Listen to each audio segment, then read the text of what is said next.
Hello and welcome to Church at Home. Whether it's your first time exploring faith, whether you're just new to us, or whether you're a regular at Maybridge just tuning in online, we're really glad you're here. My name is Chloe and I'm part of the staff team here at Maybridge Community Church. Do say hi in the comments, tell us what you liked about the service so far. It's great to hear from you. Like and subscribe to not miss out on any of our other church content and resources. And also, if you would like to give as part of your worship, you can do so by visiting maybridge.org.uk/give or by scanning the QR code on the screen using the Gived app. But of course, there is absolutely no pressure to give.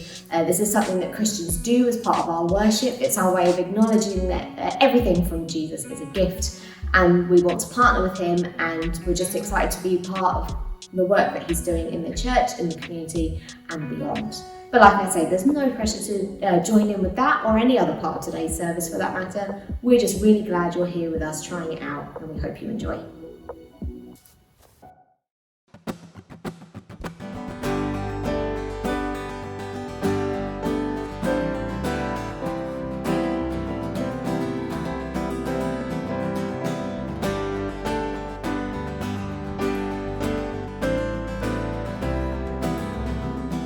Coming on the clouds, he's coming on the clouds. Kings and kingdoms will bow down, and every chain will break as broken hearts declare his praise. For who can stop the Lord Almighty? Our God is the Lion of Judah. He's roaring with power and fighting your battles, and every knee will bow before him. And our God is the Lamb that was slain for the sins of the world. His blood breaks the chains, and every knee will bow before the Lion and the Lamb, and every knee will bow before him.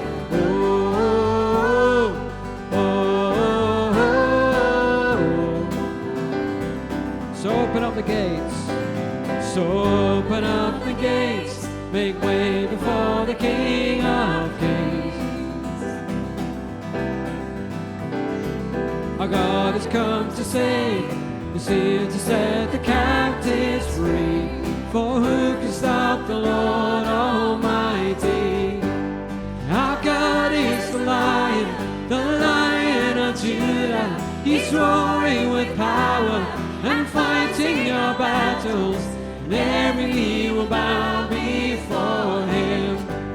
And our God is the Lamb that was slain for the sins of the world. His blood breaks the chains, and every knee will bow before the Lion and the Lamb, and every knee will bow before him.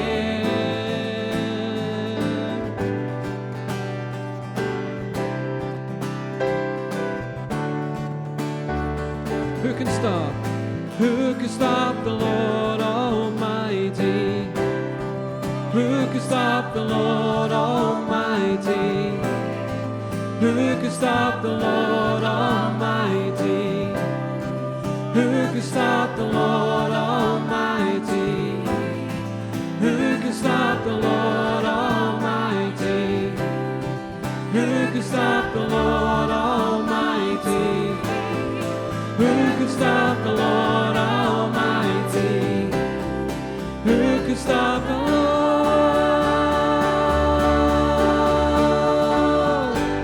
And our God is the Lion of Judah. He's roaring with power and fighting your battles, and every knee will bow before him. And our God is the Lamb that was slain for the sins of the world. His blood breaks the chains, and every knee will bow before the Lion and the Lamb, and every knee will bow before him. Oh, oh, oh,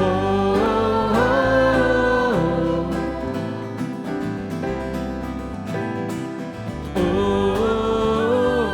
oh, oh.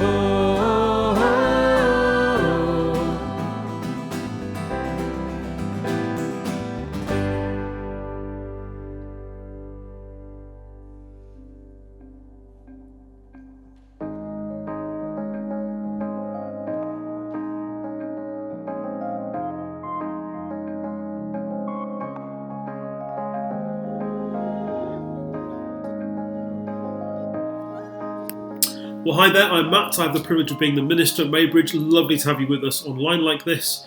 Let me ask you as I begin, what's the most amazing thing that you've ever seen or experienced? What's the most amazing thing you've ever seen or experienced? Here's my top 4. I narrowed it down to top 4.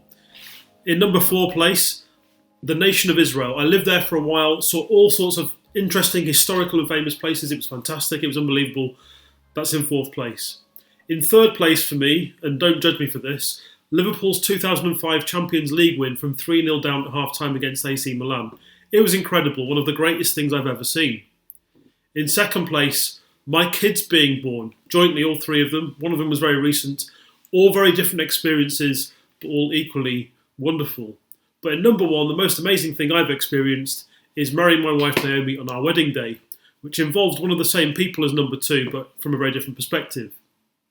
Anyway, today we're going to talk about something that would have been amazing to see. This is part of our series on Matthew's Gospel, and before we read this, let me tell you, it's weird. It's weird.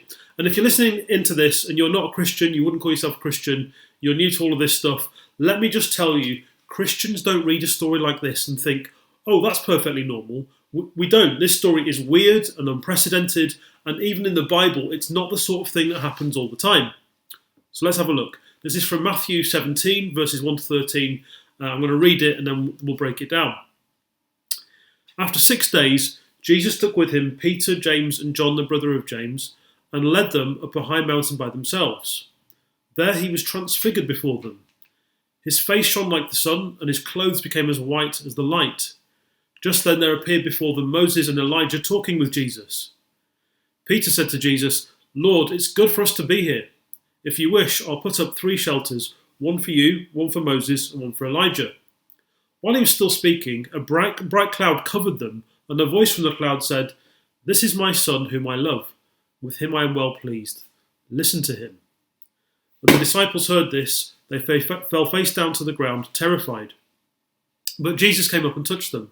"Get up," he said. "Don't be afraid." When they looked up and saw no one except Jesus, they saw no one except Jesus. As they were coming down the mountain, Jesus instructed them, "Don't tell anyone what you've seen until the Son of Man has been raised from the dead." The disciples asked him, "Why then do the teachers of the law say that Elijah must come first?" Jesus replied, "To be sure, Elijah comes and will restore all things. But I tell you, Elijah has already come, and they did not recognize him, but have done to him everything they wished. In the same way, the Son of Man is going to suffer at their hands." Then the disciples understood he was talking to them about John the Baptist. So there's the story. I told you it was weird. And it begins with Jesus heading up a mountain, which he actually did quite a lot, in this case with 3 of his closest followers. He doesn't take everybody that he knows with him, just this little inner circle of people. And that's interesting because up to this point, Jesus has always gone away to pray by himself. He's done it quite a few times. This is the first time when he takes some people with him. He wants them to be there this time. He doesn't take a massive entourage just to show off to them. He takes these 3. And then it says he becomes transfigured. What does that even mean? Well, the Greek word originally used here is, and I'll probably pronounce this wrong, metamorphothe, or metamorphote, from the word morphe, which means essential nature. When Jesus appears in this spectacular way, he's not just putting on some sort of show. This is actually a glimpse of his essential nature. Jesus is God come to earth. He's fully human and yet fully God at the same time. This shining, radiant, awe-inspiring Jesus is the real Jesus. Just like the Jesus who looked like a normal bloke wandering around Israel is real. It's a bit like if a superhero takes off their mask and reveals who it was under their secret identity. It was always them underneath, and just nobody could see it because of what they were wearing. As somebody once said, the miracle is not that Jesus suddenly appeared in this bright, glorious way. The miracle is that he wasn't like this all the time. That he became real and accessible and touchable to normal people. If that's not weird enough, things get even stranger. Moses and Elijah appear. These guys are Old Testament figures from hundreds of years earlier. What on earth are they doing here in this story? Well, Moses and Elijah are sort of symbolic of 2 big parts of the Old Testament. There's the law, which was associated with Moses, and the prophets, of which Elijah was one of the greatest. Everything we've seen in 16 chapters so far of Matthew's Gospel shows us that Jesus fulfills and ties together all the threads of the Old Testament. And now the disciples see this very visual reminder that Jesus is the climax of the story. But what's going on with this? Why this, to us, completely bizarre scene on the mountain? Well, immediately before this chapter, at the end of chapter 16, Jesus had a really serious conversation with the disciples about who he was, what he was going to do, and it ends with him saying, "Truly I tell you, some who are standing here will not taste death before they see the Son of Man," that's him, "coming in his kingdom." And so what we're seeing here is one of the ways what Jesus says there is fulfilled. There's a sort of two-level thing to this. They all go up this mountain, probably Mount Hermon, but we don't know for sure, but let's just say that it is, probably Mount Hermon, to see the Transfiguration, which is all glorious and spectacular and mind-blowing. But the mission that Jesus spoke of isn't fulfilled on that mountain, it's fulfilled on another one. When he dies, nailed to a cross on a hill called Golgotha. And it's holding these two mounts together that we see everything we need to know about Jesus. Think about this. On Mount Hermon, he's approved by the Father, by God. We see that in the story. On Golgotha, he's separated from the Father. On Mount Hermon, he wears white shining clothes. On Golgotha, he has blood-red clothes. On Mount Hermon, he's high above the earth. This is a big mountain. Golgotha's a ground-level spectacle. On Mount Hermon, Jesus is godlike. He's incredible. On Golgotha, he's dehumanized. At Hermon, he's covered by clouds. At Golgotha, he's covered in darkness. At Mount Hermon, God's voice is loud. At Golgotha, God's voice is silent. At Mount Hermon, he's flanked by two heroes, Elijah and Moses. On Golgotha, he's flanked by two criminals. On Mount Hermon, he's in glory, but at Golgotha, he's in shame. So you see, this transfiguration moment is the companion to what happens to Jesus on the cross. This is who Jesus is. His essential nature is glory and splendour and greatness, which makes what he does in being nailed to a plank of wood all the more incredible. Nobody ever lowered themselves so far. But back to the story. Peter says, "Lord, it is good for us to be here. If you wish, I'll put up 3 shelters, one for you, one for Moses, and one for Elijah." While he was still speaking, a bright cloud covered them, and a voice from the cloud said, "This is my son whom I love. With him I am well pleased. Listen to him." I love how Peter's witnessing the greatest thing anyone's ever seen, and he thinks, yeah, this is good. I don't know about you, I'm happy to stick around for a bit. Should we get some tents out, and then we can be here for a bit longer? Of course Peter doesn't want this to end. He's in this incredible space where he's amazed, and yet he's safe. What possible better situation could he be in this? He's encountering God on the top of a mountain. There's nowhere more spellbinding, nowhere more secure. You know, I find lots of people have had great experiences of God, and if you ever have, I'm sure you didn't want it to end, because why would you? In fact, I think many Christians spend their lives chasing experiences of God, and experiencing God is great, but it's not meant to just be about that experience.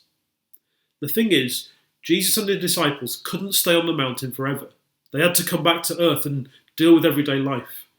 Jesus has to go to the cross. The disciples have to learn what it means to follow Jesus and live the way of the cross, grounded in real life among everyone's problems and grievances and so on.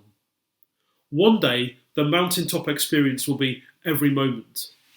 I know many of us are struggling right now for all manner of reasons, and I want to remind you that one day the mountaintop experience, closeness to God, will be enjoyed in every moment. That's the hope and the promise that's in the Bible for every follower of Jesus.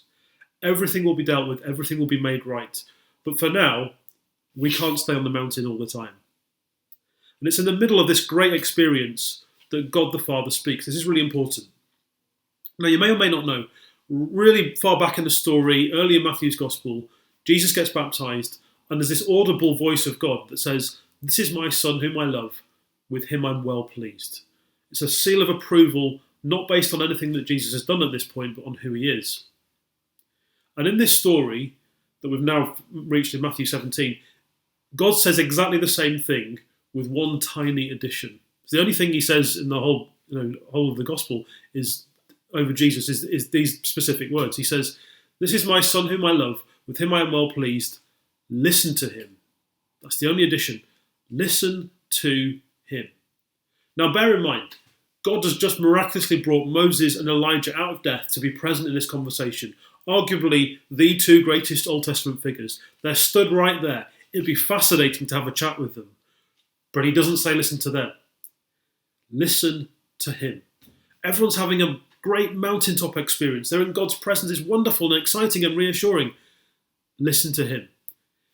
The original Greek word used here for listen was akoete, which means be hearing.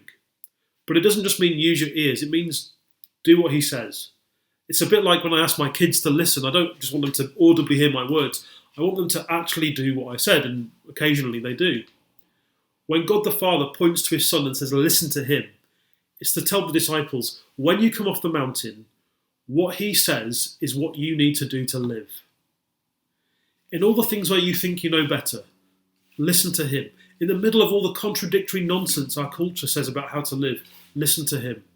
In all the ways you set yourself up as the judge for yourself and others, listen to him. When our technology is designed to compel anxiety and addiction, listen to him.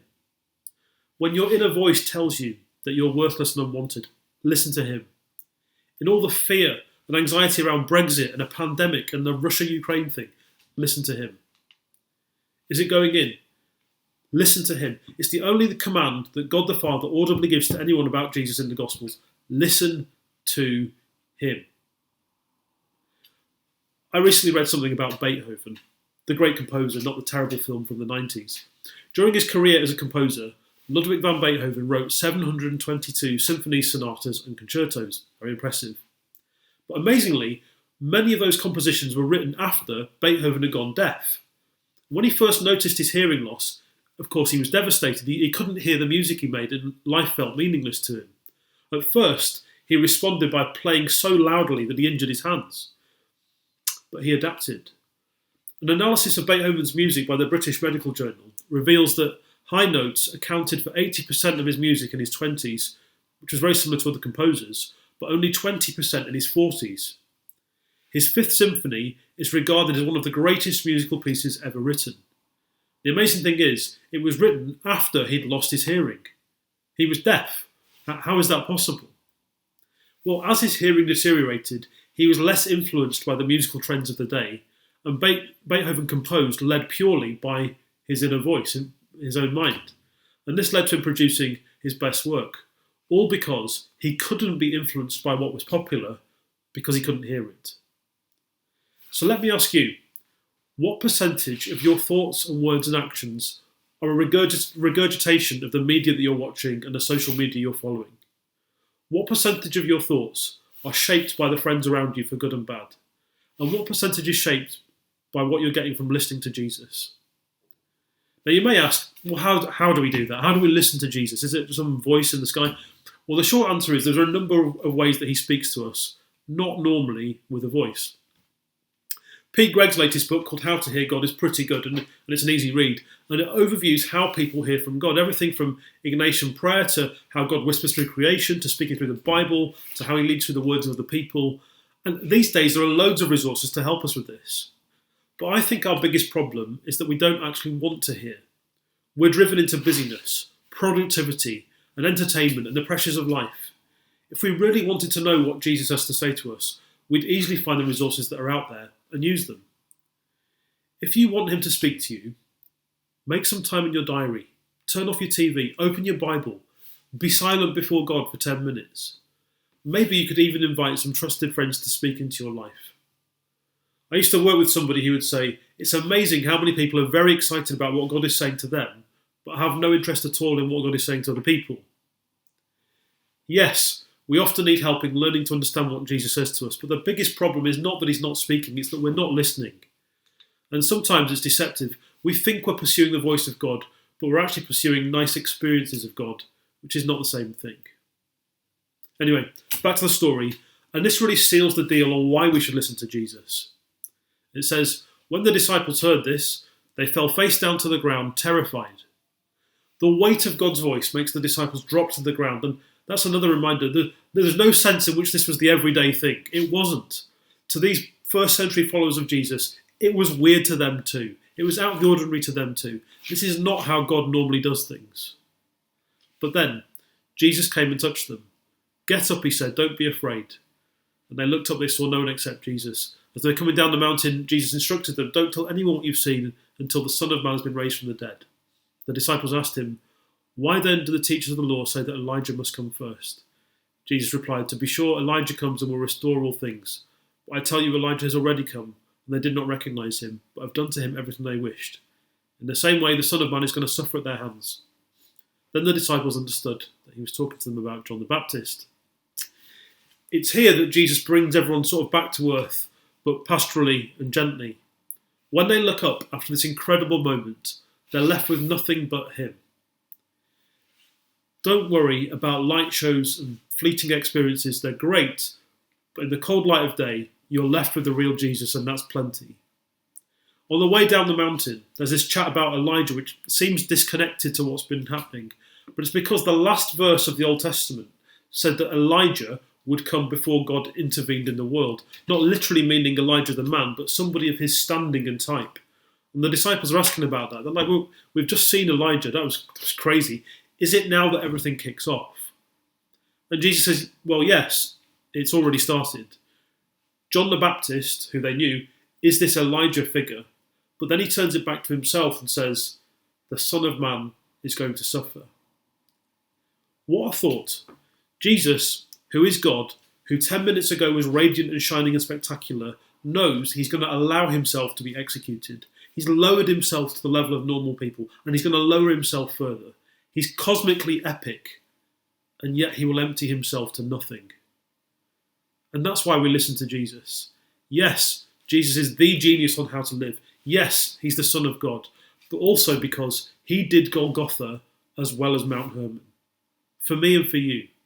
Why would you listen to anybody else? Listen to him. Let me pray. Father, thank you that your Son Jesus is completely and totally and utterly trustworthy. We say sorry for where we've listened to other voices and influences that very often only just take us into danger and despair. I pray you'd compel us to listen to Jesus, not just to hear his words, but to do what he says and reap the fruit from doing so. I pray for those of us that don't know how to do it, that you'd help us to learn. But I also pray into that bigger issue, which is our willingness or our unwillingness to make time and space for it. I pray that for everyone who's listening to this now, you'd speak to us in the weeks and months ahead, in a way that we can't deny, but in a way that gives us a resolve to follow you in a new way. Amen.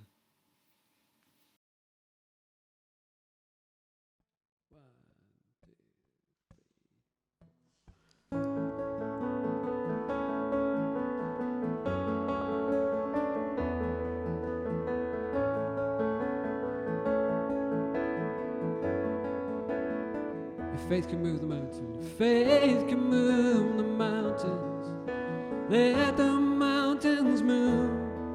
We come in expectation, waiting here for you.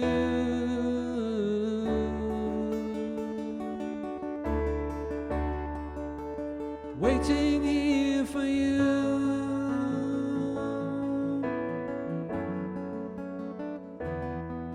You're the Lord of all creation, but still you know my heart, the author of salvation.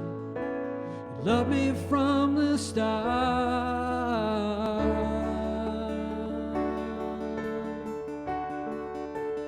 Waiting here for you,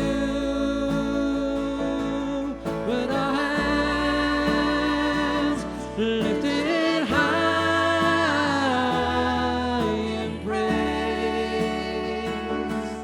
And it's you we adore, singing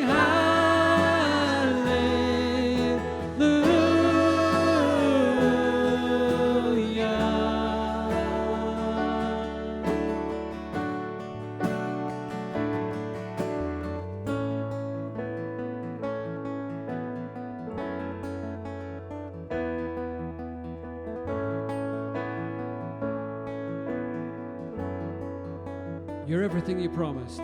You're everything you promised. Your faithfulness is true. We're desperate for your presence. All we need is you.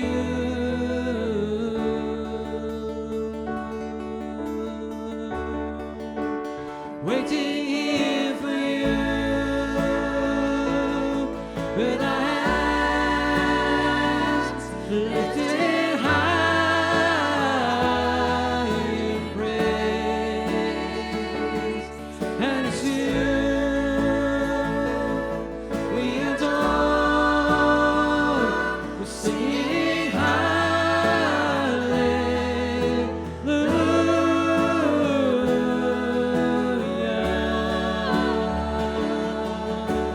We're singing hallelujah. We're singing hallelujah.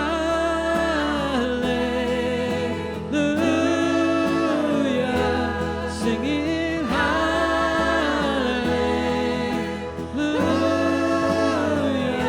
We're singing hallelujah.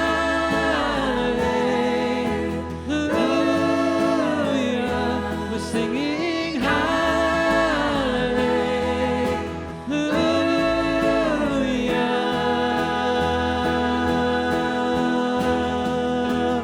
Waiting here for you with our hands lifted high in praise. And it's you we adore. We're singing hallelujah.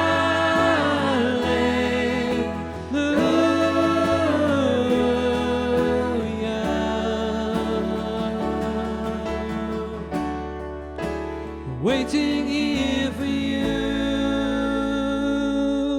with our hands lifted high in praise. And it's you we adore. We're singing hallelujah.